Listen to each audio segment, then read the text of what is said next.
Sa mapagpalang hapon, mga kapanalig, ako po inyong kapanalig, Goy Lopez, ang kumpare nyo sa Balat ng Radyo.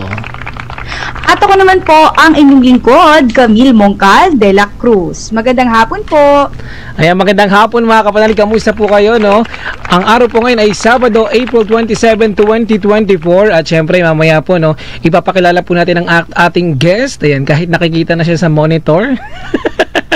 Ayan, sa mga nasa talapihitan po na nakatutok ngayong hapon, kasama po natin si Father James ngayong hapon para sa ating pag-uusapan na kahalagahan ng kumpil sa ating mga Katoliko. Ate Camille, kamusta naman ang iyong Sabado? Okay naman, pare ko yun ako. Ito, medyo nag-iiwas lang dahil napakainit pa rin sa labas. Nako mga kapanalig, ingat-ingat po tayo ha. Lagi po tayong uminom ng tubig at kung kayo po ay lalabas, nako, lagi pong magdala ng payong at mga face towel at basain po natin dahil napakainit po talaga ngayon. Nako, doble-doble ingat. Kaya dyan, pare ko, kamusta naman kayo dyan sa studio? Ito, okay naman kami dito sa studio at alagang alagang lamig. Oo nga eh. Sabi mo kay Father James, buti pa rito, malamig. Oo.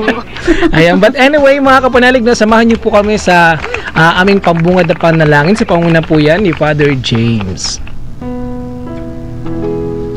Sa ngalan ng Ama at ng Anak at ng Espiritu Santo, Amen.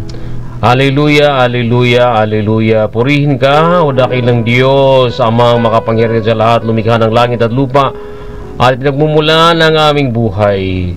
Purihin ka, sambahin, o dakilang Diyos, Ama. Kami nagpapasalamat sa lahat ng biyayang pinagkaloob niyo po sa amin. Sa biyaya ng buhay, sa biyaya ng kabubuhay, at higit sa lahat, sa biyaya ng buhay na walang hanggan. Maraming salamat sa pamilya, sa mga kaibigan, sa pagkakataon na kami makapaglilingkod sa inyo, sa simbahan, at sa pagsasampapawid sa himpilan ng Radio Veritas. At kami humingi ng kapatawaran sa aming mga nagawang pagkakasala at pagkukulang sa iyo at sa aming kapwa. At patuloy kaming humihingi ng paggabay at pagsubaybay sa aming mga gawain, mga tungkulin bilang mananampalataya at bilang mga lingkod ng iyong simbahan.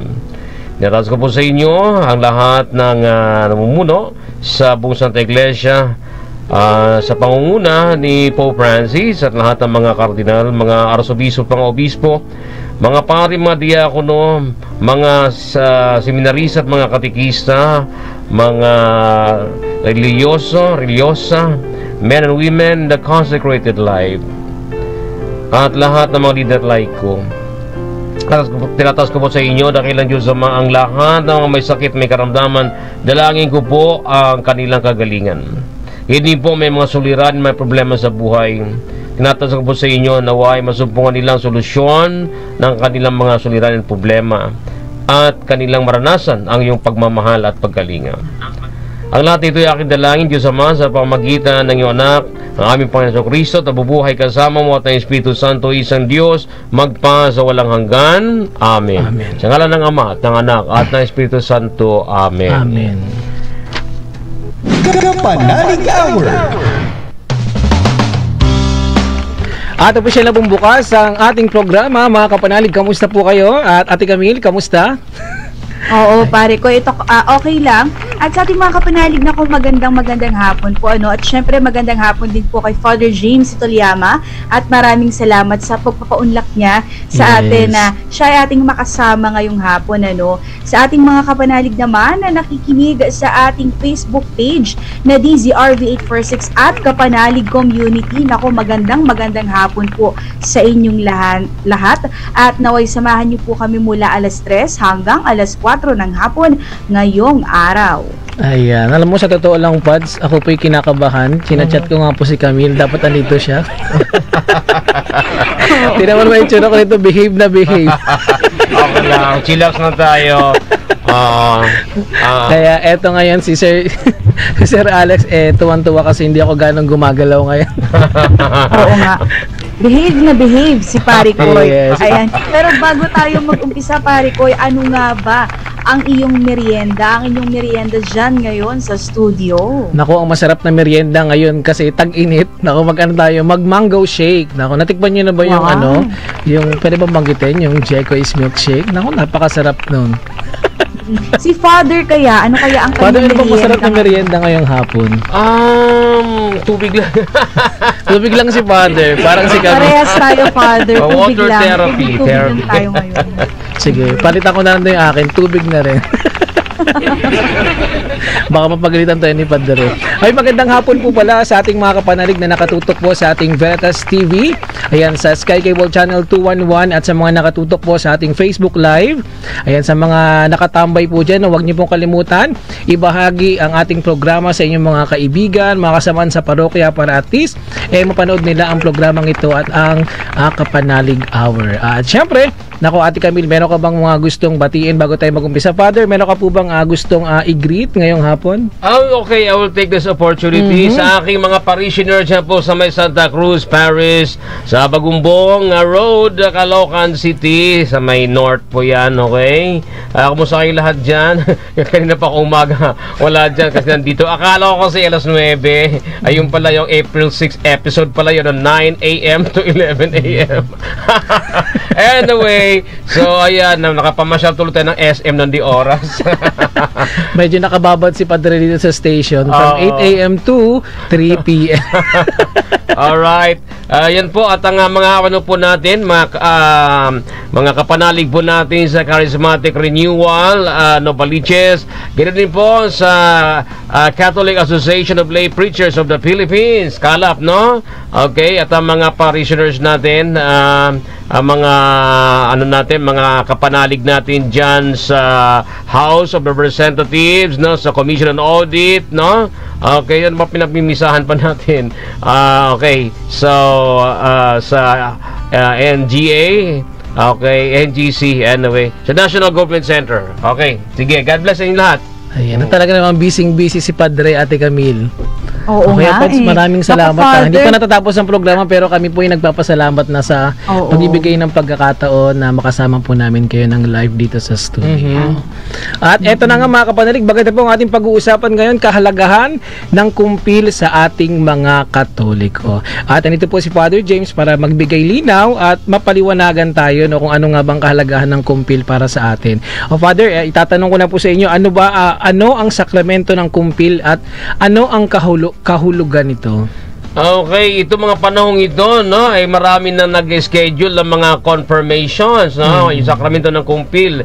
Ay nakikita ko po yan sa mga Facebook page ng ating mga parokya, no. At nakakatuwa talaga dahil ito po isang sakramento. At alam po natin, ang sakramento ay daluyan ng grasya. Okay, channel of grace. Maraming tao gusto tumanggap ng grasya, di ba? Pero ay naman ang lumapit sa sakramento. Kaya kung gusto nyo tumanggap ng grasya, lumapit kayo sa sakramento. Ang bawat sakramento ay daluyan ng grasya and chalice of grace, no? At mayroong 7 sakramento po yan. Ha? Isa sa mga sakramento, sa 7 sakramentong yan, yung sakramento ng kumpil or sacrament of confirmation. Okay? So, ito po ay sinasagawa, no? Pinagdadasalan po yung Katoliko na nais po tumanggap ng sakramento ng kumpil at nilalagyan ng tatak, no, ng holy oil, yung chrism, no, ang kanyang forehead, ang kanyang noo, okay? At yan po ay tanda ng paglukob ng Espiritu Santo, no? Okay. Ito ay napakahabang tradisyon na ito, no?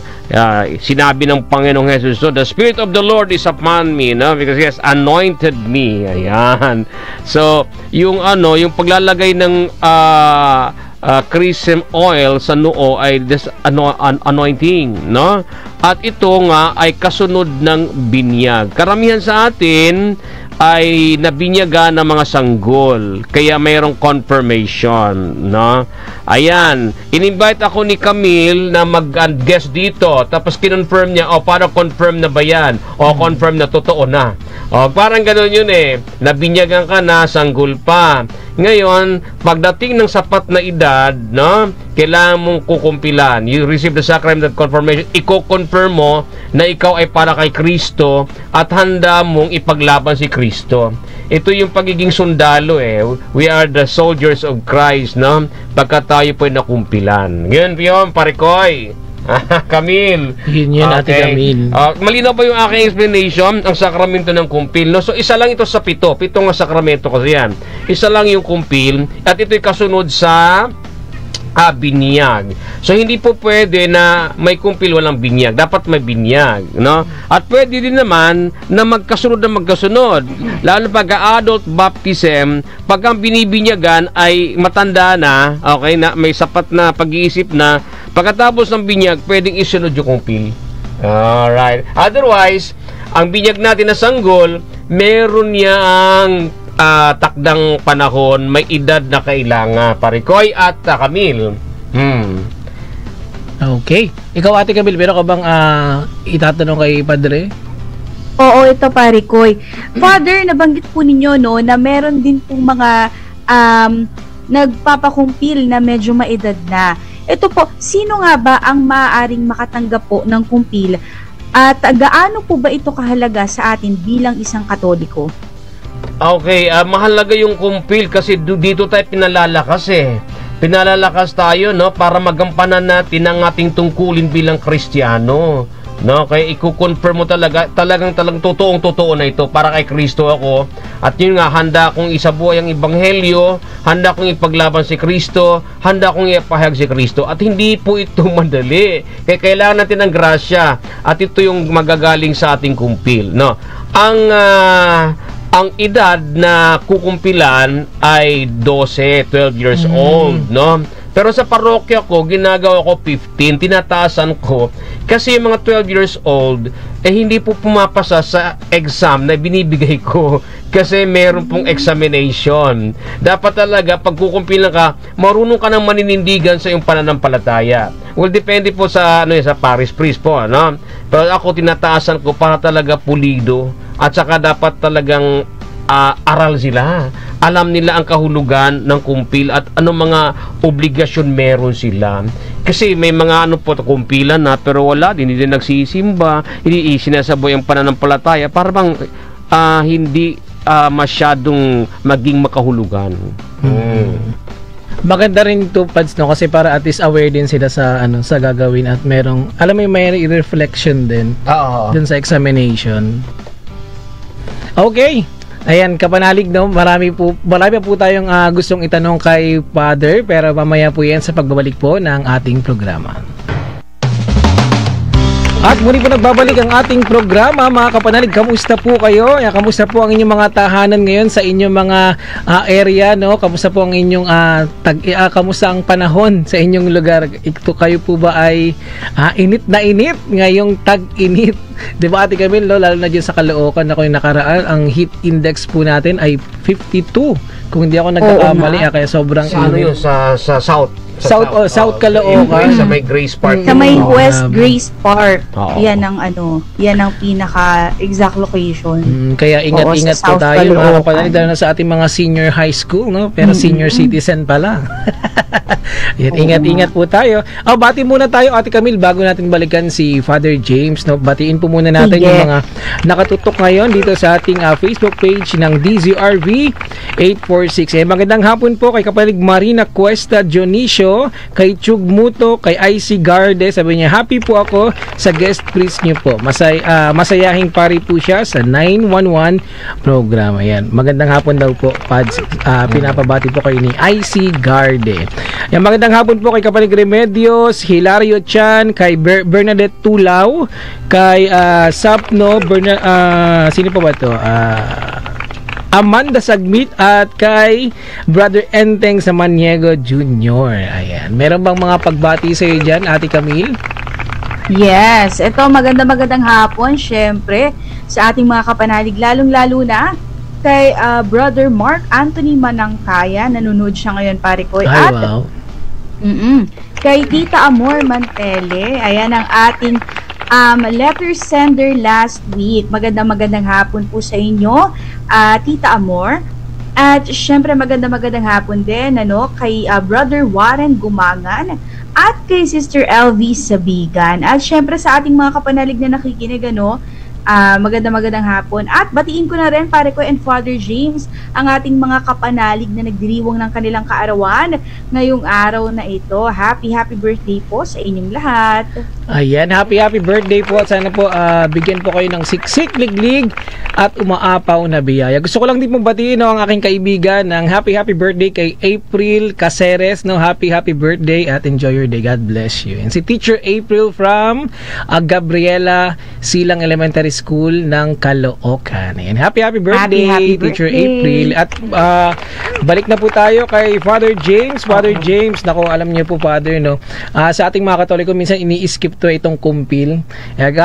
Required po ba ito talaga sa ating mga Katoliko ang pagpapakumpil, Father? Yeah, kasi talagang sakramento nga ito, tinatawag ni Kristo, nasabi na bagay ko kanina, kailangan natin to upang maisabuhay natin ang Ebanghelyo ng Panginoon Kristo, upang magampanan natin ang ating tungkulin, mga gawain bilang mga mananampalataya, no? Kasi yung ating mga sariling kakayahan, kulang yan kulang yan. Kailangan talaga natin ng divine intervention, kailangan natin yung grasya, iba yung grasya na manggagaling to sa sakramento ng kumpil. Kaya kailangan po to, sana po magpakumpil po kayo. Ang nangyayari po, pag hindi po kayo napagkumpil at kayo po ay kakasal na, ay nako, magpapakumpil kayo kasi ginagawa na po itong requirements, no? Para kayo po ay maging matatag sa buhay pag-aasawa at maging tapat sa isa't isa. Lalo na sa mga panahon ngayon, ang dami man naghihiwalay, dami mga cheaters, no? Okay, kaya kailangan natin maging matatag para hindi matukso, no? At talagang ipaglaban ang pag-ibig at pagmamahalan. Yeah. Father, may tanong din po yung iba, Father James. May bayad po ba ang pagpapakumpil sa mga parokya? Sa ngayon, pinapairal na po natin yung balikhandog. Wala na pong bayad yan. Siyempre, misa yan. Meron po tayong mga yung collection. So, depende na po kung ano po ang ipagkakalob ninyo mula sa puso.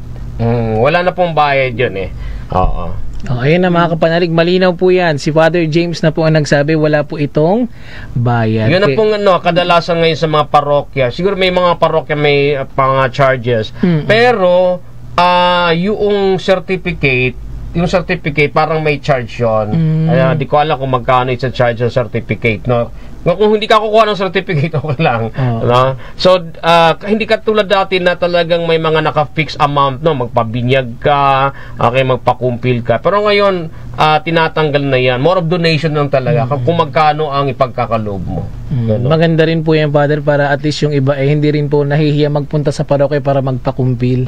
Kasi kadalasan yung ibang mga magulang wala ring budget talaga na para makumpilan ng kanilang mga anak.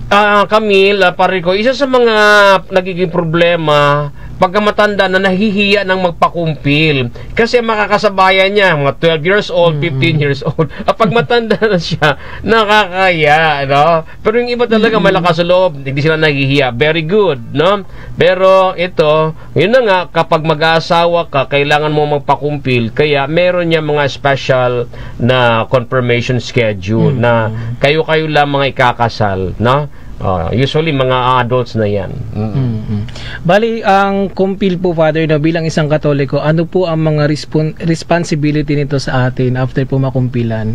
Pero po bang mga dapat gawin?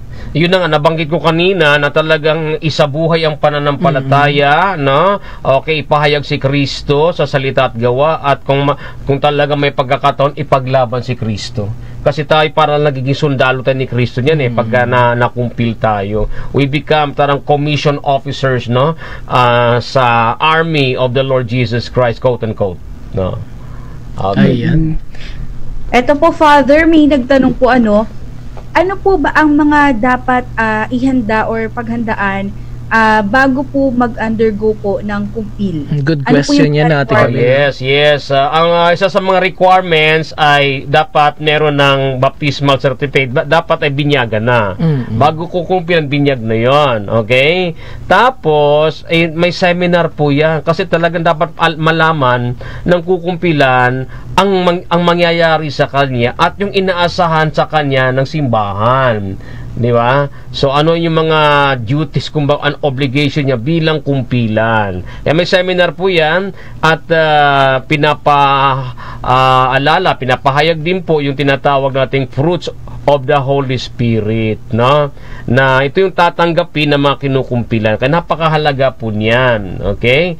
So, tapos, kailangan ding mayroong ninong at ninang nagagabay, na patuloy nagagabay sa kinukumpilan, no? Kasi, yung 12 years old, 15 years old, minors pa yan eh. Kailangan talaga ng may adults na gagabay, no? So, kaya kailangan ng ninong at ninang sa sakramento ng kumpil. Gaano po katagal, Father, yung seminar nito?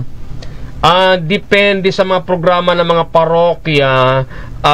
Sa amin parang 3 Saturdays, pero half day lang yan.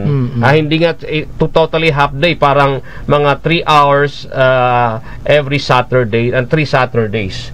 Kaya talagang may pag-aaral, may tsaka may confession yan bago ang kumpil may confession pa. Ayan. Bali may mga proseso din na tinatawag, no, para step by step din tayo. Para makahulugan, meaningful yung pagtanggap ng sakramento ng kumpil. Okay. Ayun na mga kapanalig, sana po, no, sa mga nakikinig po sa atin sa kanilang mga talapihitan, nabigyan alinaw po kayo ni Father James. At kung meron po kayong mga katanungan, mari po kayong mag-text sa ating text line 0917-639-7843. Ayan. Ano pa ba yung text line natin? Check pa nga natin kung ano yung mobile number. Ito ang ating number na text lang po kayo sa ayan. Ito ang 0918-837-4827. Okay, and text po kayo sa ating text line mga kapanalig kung meron po kayong mga katanungan para at least masagot din po ito ni Father James. Ulitin ko po 0918-837-4827. Ate Camille, meron ko bang katanungan pa kay Father James about sa ating topic? Ito Father James, i-add ko lang, no, kasi may nagtanong po. Ano naman po bilang isang magulang daw po ang mga kalakip na responsibility po sa isang magulang once po na ang bata ay tatanggap ng kumpil? Mayroon po ba, Father? Yung mga guidelines? Yan, talagang bahagi yan, talagang tungkulin ng magulang na patuloy na paggabay sa kanilang mga anak, no, sa pagsasabuhay ng pananampalataya. So, syempre, remind ng magulang, anak, linggo ngayon, di ba, panahon ng pagsisimba. Yung gano'n, no? Tapos, kapag may mga hindi magandang pag-uugali, anak, yung ginagawa mo ay hindi yan pagpapahayag ng Ebanghelyo ni Kristo. May mga reminders na gano'n, yan, paggabay yan So, nakakatulong yan, no? Just to remind, mapalalahanan ang mga bata na tumanggap na ng sakramento ng kumpil na talagang isabuhay ang pananampalataya, no? Pagka mayroong gusto nang i-emphasize, no? Pag may mga malayo, no? Malayo sa Ebanghelyo, sa turo ni Kristo, dapat talagang i-call out sila na paalala, mga anak, hindi tama yan, no? Ayan. At least meron pa rin gabay, no, Pads, sa ating mga magulang o sa mga batang magpapakumpil. Ate nga, nice ko lang batiin tong ating listener, si Michelle Pahar. Siya po yung nasa Saudi Arabia. Wow. Ito po, nakaantabay po sa atin. God bless ayo, Ate Michelle Pahar from Saudi Arabia. Magandang hapon, Ate Michelle. Ayan, si Tita A, yan, Amanda Sagmit, ayan. Si Jenny Punte, na charismatic, tsaka, tawag nito, marriage encounter, God bless po. Ayan. Sino pang mga kakilala ko dito? Hindi ko nakilala ito iba. Okay. Ano pati may nagtatanong, siguro hindi niya narinig, ilang taon daw po ba dapat magpapakumpil? Okay, may saktong edad daw po ba? Sa CBCP, talagang naka-stipulate po yan, 12 years old. 12 years old. Pero, ako nga, bilang parish priest, tinataasan ko para maging pulido talaga. Para maintindihan talaga ng kinukumpilan yung pinapasok niya, yung tinatanggap niya, no? Kasi marami akong experience na 12 years old, although may mga 12 years old na kumbaga ay may sapat na ng pag-unawa, pero marami ang medyo sablay pa ay hindi nga marunong magdasal 12 years old, hindi marunong magdasal. Paano yan? So marami ka pang gagawin talagang pagsasanay at pagtuturo. Kaya mas maganda, Father, din. Okay din yun, Pads, no? Yung magkaroon ng tinaasan mo yung edad para at least yung magpapakumpil, alam niya rin yung mga dapat niyang gawin after niya makumpilan. Tama. Oo. Ate Camille, meron ka pang katanungan kay Father James? Ngayon, wala pa naman, pare Koy, pero may mga kapanalig tayo, no, na nagtatanong kung paano nga ba maging isang kapanalig member, pero mamaya na lang siguro pag after break natin.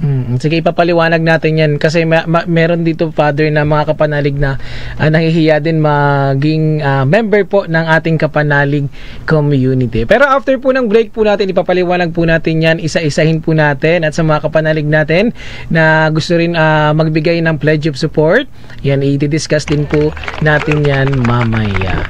Okay. Ayan mga kapanalig, kung kayo po ay may mga katanungan at gusto ihapol po sa ating guest ngayon na si Father James Nitoliama, maaari po kayong mag-text po sa ating text hotline o kaya sa ating Facebook page na DZRV846 at Kapanalig Community. Naku, habang kasama po natin si Father James, tanong niyo po yung mga kapanalig. Father, matanong ko lang, yung exam daw po ba, ano daw po yung coverage nito?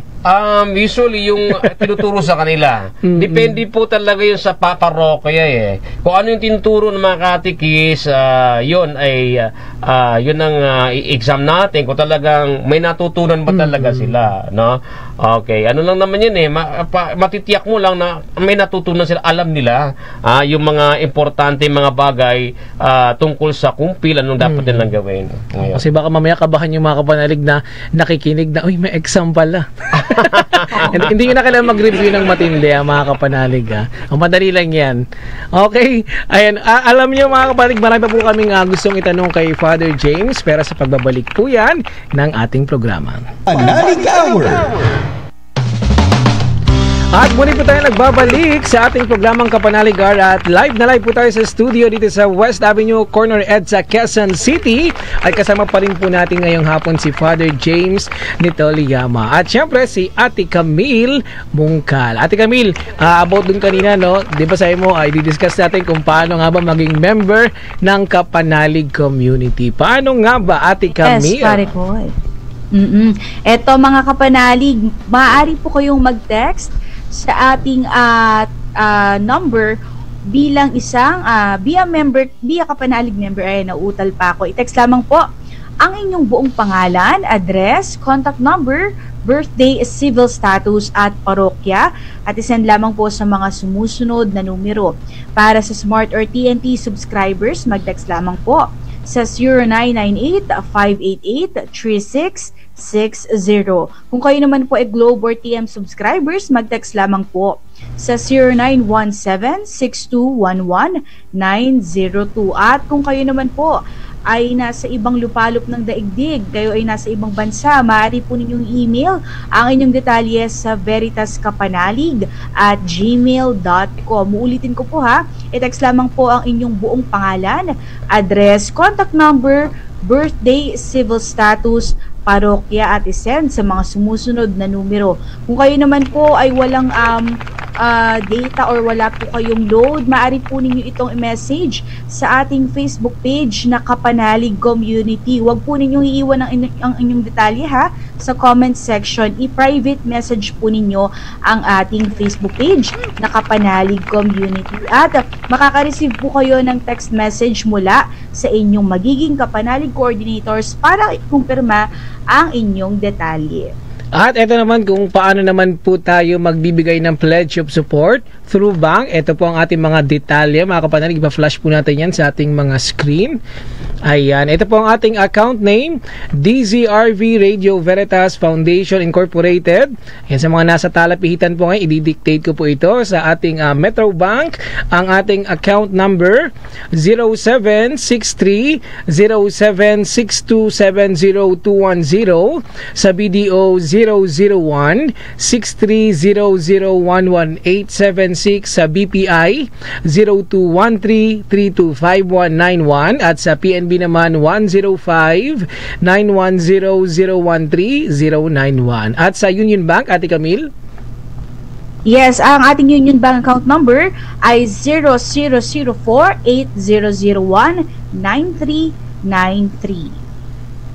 Ayan, at mag-text lamang po kayo sa inyong mga kapanalig coordinator or sa mobile number 0998-588-3660. At mga kapanalig, may bagong regalong handog para sa inyo, ang inyong himpilang Veritas 846. Sa mga kapanalig na magbibigay ng pledge para sa Radio Veritas Foundation, kayo ay makatanggap ng Ictus Ring, singsing na sumisimbolo kay Kristo bilang ating tagapagligtas. Bukod dyan, mga kapanalig, ay makakatanggap ka din ng grocery package bilang pasasalamat sa inyong suporta sa ating kapanalig community. Kaya ano pang hinihintay nyo mga kapanalig, mag-pledge na, nakatulong ka na, may regalo ka pa. Para sa iba pang impormasyon, tumawag at mag-text lamang sa numerong 0998-588-3660 at hanapin ang Kapanalig Department. At magkano po ba ang ano po ba ang mga kulay nitong singsing?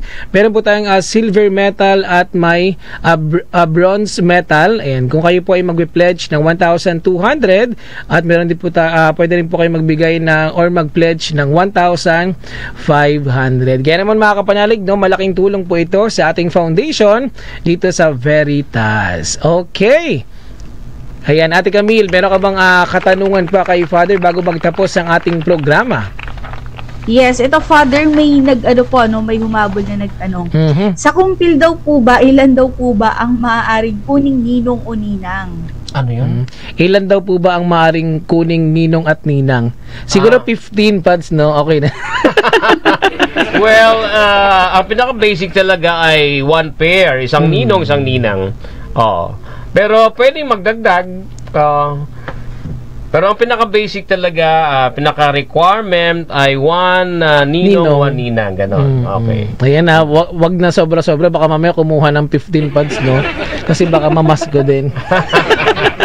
Para maraming sponsors, maraming magbibigay.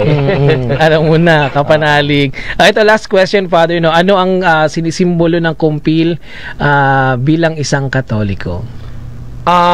Sinisimbolo. Ano kasi ginagamit, parang the symbol being used, no, ay yung laying of hands, papapatong ng kamay, at yung pagtatak ng banal na langis, no, yung chrism oil. Ito yung dalawa talaga, no? So laying of hands and the anointing of the chrism oil, yung dalawang yan, no? At syempre yung natin na yung pagbaba ng Holy Spirit, no? At pinaalala yung 7 gifts of the Holy Spirit, no? Okay, ano yung 7 gifts of the Holy Spirit? Wisdom, karunungan, understanding o pag-unawa, no? Counsel ay pagpapayo, no? Okay, fortitude, yung lakas loob, no, tibay ng kalooban, knowledge, no, ang kaalaman, piety, kabanalan, and fear of the Lord, yung takot sa Diyos. Ito yung malaking problema sa ating lipunan ngayon. Maraming tao wala nang takot sa Diyos. Parikoy at Camille, sana may takot tayo sa Diyos. Natatakot tayong gumawa ng masama dahil ito ay hindi kaaya-aya sa mata ng Diyos, sa harap ng Diyos. Dapat may takot tayo, na? Banal na takot po yan.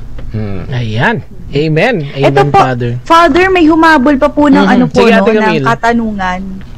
Hello? Ano? Ayan. Ito po, Father, good PM po. 61 years old na po akong kukumpilan. Pwede po ba mag-witness ang mas bata ang edad sa akin? Well, pwede naman, pero mas mainam na talagang yung mas nakakatanda, no? Pero halimbawa, 60 years old na, 61, ganon, senior na, tapos ang magnininang ay nasa 40 lang, kung ito naman ay teacher, no, talagang meron siyang, kumbaga, kakayahan na ma-inspired, no, ma-guide yung kanyang kumbaga inaanak, no, di ba? So pwede naman din yun, pero mas mainam talaga na mas matanda. Pero in some circumstances, kahit na bata, medyo bata sa sa kinukumpilan, pero merong kakayahan na mag-inspired at magabay. Pwede yan. Ayun. Ay, sana nalinawan yung nagtanong ng Ate Camille, no? Para at least may guide din siya. Meron ba mga katanungan, Ate Camille? Ayan, wala na pare ko eh. Oo. Yan. Last na question na yun, no? Halugugin na natin. May nagsabi dito, 100 pesos po, Diocesan Shrine of Our Lady of Grace. May mga ganun. Sa donation to. May donation. Dito, para sa certificate, no? Okay, tapos, mahalaga ang certificate kasi hinihingi sa kasal. Tama po. Amen. Amen. Sa mga kapanalig po natin na tumutok sa ating programa, sana po maraming po kayo natutunan about po sa ating topic na kahalagahan ng kumpil sa ating mga Katoliko. At dyan po nagtatapos ang ating usapan ngayong hapon at sa programang itong Kapanalig. At syempre, Father James, maraming salamat sa oras at panahon na inilaan nyo po sa programang ito. Kasi kanina pang umaga si Father, talaga namang hindi na siya umuwi para at least dire-diretso na ang kanyang pag-aantay dito. Ayan, Father, may pahabol po. Ano po ang mensahe po ninyo sa ating mga kapanalig na nakikinig? Ano yun? Message daw po sa ating mga kapanalig listeners and members dito sa Radio Veritas. Okay, sige, no? Sa mga hindi pa nakukumpilan, magpakumpil na po kayo. Kailangan po na para lumakas po tayo at maging mas matatag ang ating relasyon sa Panginoon, no? At tayo ay mamumuhay ayon sa pangunguna ng Espiritu Santo, no, the promptings of the Holy Spirit, no. At kung pwede po, kung mas recommended ko po na kung merong Catholic Life in the Spirit Seminar, ay dumalo po kayo para lalo nyo pong maranasan ang pagkilos ng Holy Spirit sa inyong buhay. Kasi nga, Catholic Life in the Spirit Seminar po yan. At malapit na po ang Pentecost, ang pagbaba ng Holy Spirit. Sana ipatuloy nating maranasan ang pagkilos ng Espiritu Santo sa ating buhay. God bless po sa ating mga kapanalig na nakikinig po at nanonood sa Facebook, no, para sa programang ito. Okay, ayan po si Father James. May mga ano po ba kayo? May mga event po ba kayo sa parokya po na gusto po ninyong i-announce? Oh, yes. Ang Diocese of Novaliches ay mayroon pong Pentecost 2024 Recollection and Concert sa May 15. By the way, ang ating Pentecost ay May 19. At May 18, meron din po kami Diocesan Recollection, ano? Pero ito namang sa May 15 Recollection and Concert ito, sponsored by the Charismatic Renewal and the Catholic Association of Lay Preachers of the Philippines. Ayan, antayin natin magigess daw po sa Ate Camille. Okay. Kakanta ka ba? Makakasama natin si Adrian Panganiba ng Kerigma Preacher. Okay, at si Brother Romel Reyes, saka si Brother Moises Cuacoyes, no? Ito po yung mga preachers po natin, no? Saan sila pwedeng bumili ng ticket pads? Yun lang, no? Kasi sa Kalap, no, sa mga preachers at saka sa mga parokya sa Diocese of Novaliches, especially sa North Caloocan area. Kasi yan po gaganapin sa Caloocan Sports Complex. Okay, or magtanong na lang sa kanilang mga parokya, no? Okay. Ayan na mga kapanalig, sana po marami po kayo natutunan ngayong hapon. Kasama po si Father James Itoliyama at ako po inyong kumpare sa balat ng Radyo Parikoy at your service. At ito po kapanalig, Ate Camille, meron ka bang gustong ihabol na announcement para sa ating mga kapanalig bago magtapos ang ating programa? Oo, sana yan sa ating mga kapanalig na nais magpa-pick a pledge or magpa-schedule na kanilang pledge of support sa ating kapanalig community. Ayan po, naka-flash po sa inyong screen ang mga schedule. Kung kayo po ay taga Antipolo, Marikina, Montalban, Rizal area, ayan, pwede po kayo magpo-pick up ng Tuesday. Ayan, tuwing Wednesday naman po ay South area po tayo, Las Piñas, Alabang, Muntinlupa, Parañaque, Cavite at Laguna. Kung sa Thursday naman po ay ang area po natin dyan ay Makati, Taguig, Pasig, Mandaluyong, Pasay at Manila. At sa Friday naman po ay Quezon City South at Caloocan South. Saturday naman po ay Bulacan area, Navotas, Malabon, Valenzuela. At sa Sunday, Quezon City North, Caloocan North, Novaliches at San Jose del Monte, Bulacan. Tandaan mga kapanalig, every Monday wala po tayong schedule. Ayan, pahinga po natin yan. Kaya magpa-schedule na po kayo.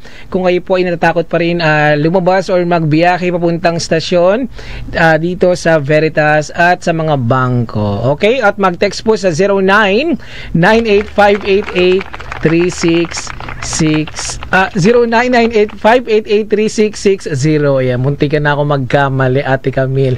Ayan, mga kapanalig, susunod na po ang programang CFC, kapit lang. Ayan, makasama niyo po si Brother Jeremy, Sister Berry, and Brother Chucky. Ayan, Ate Camille. Ayan.